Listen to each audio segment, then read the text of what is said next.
Sobat Bahasa, perkenalkan nama saya Jelita Manurung dengan NIM 2103010074. Nah, anak-anak ibu semuanya, pada pertemuan kali ini kita akan membahas mengenai apa sih itu teks biografi.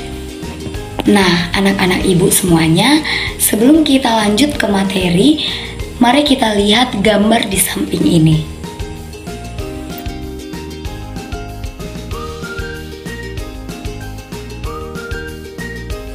Jadi anak-anak ibu sekalian, setelah kalian melihat gambar yang di samping tadi, nah pernahkah kalian menemukan gambar yang sama atau serupa dengan gambar yang telah ditampilkan tadi?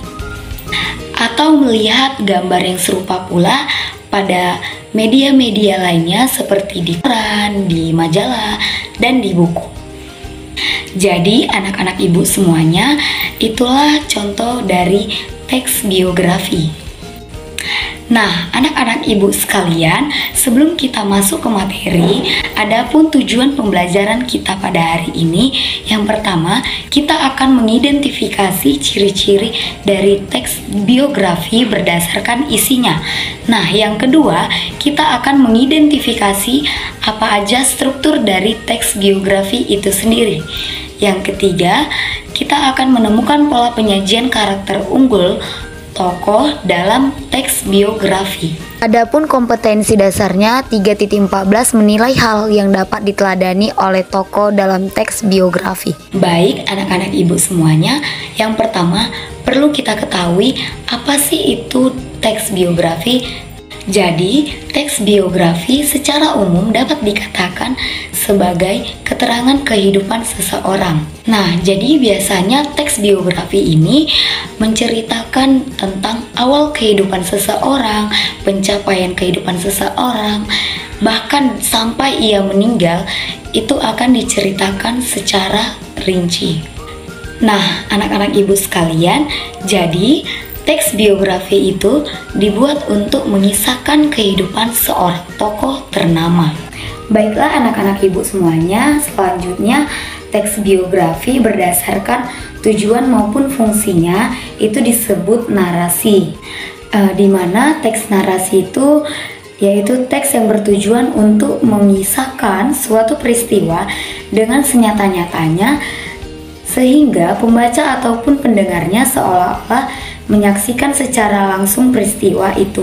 Selanjutnya Sobat Bahasa,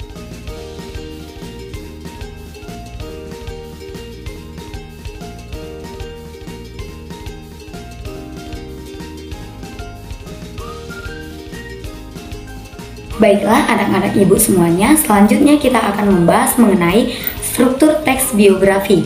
Nah, yang pertama itu ada orientasi atau setting, di mana berisi mengenai informasi tentang latar belakang, kisah atau peristiwa yang akan diceritakan. Nah, yang kedua itu ada kejadian penting atau important event, berisi tentang rangkaian peristiwa yang disusun secara kronologis, lalu menurut urutan waktu yang meliputi kejadian urutan yang dialami oleh tokoh.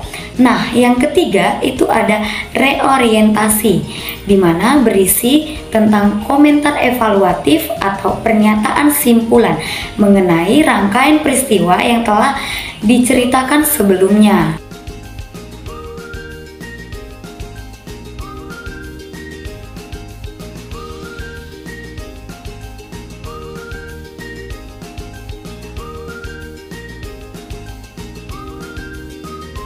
Baiklah Sobat Bahasa, setelah kalian memahami mengenai struktur teks biografi, apa itu teks biografi, maka hal yang terakhir perlu kalian ketahui dari pembelajaran kali ini yaitu tentang pola penyajian karakter unggul tokoh teks biografi. Nah, yang mana pola penyajian karakter unggul dari teks biografi dapat kita lihat dari alur ceritanya, dari sudut pandang ceritanya, gaya penceritaannya, dan proses penceritaannya. Dan yang terakhir dari segi penggunaan bahasanya. Selanjutnya perlu kalian garis bawahi Dan juga perlu kalian ketahui bahwasannya kata kunci dalam menganalisis pola penyajian pada karakter unggul tokoh teks biografi yang pertama, yang A, itu ada alur biografi berjalan menuju atau dari peristiwa masa lalu ke masa kini. Nah, yang B itu menggunakan sudut pandang orang ketiga serba tahu.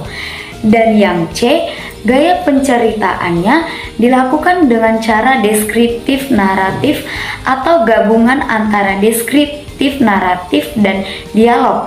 Yang terakhir atau yang D, menceritakan identitas pribadi atau asal-usul keluarga, pendidikan, perjalanan karir, dan prestasi yang diraih. Baiklah anak-anak ibu semuanya, cukup sekian materi dari ibu pada pertemuan kali ini. Terima kasih atas waktunya. Dan jangan lupa untuk klik tautan di samping ini untuk mengetahui sejauh mana pemahaman kalian mengenai materi pada pertemuan kali ini. Sekian dari saya Jelita Manurung, pamit untuk undur diri. Terima kasih.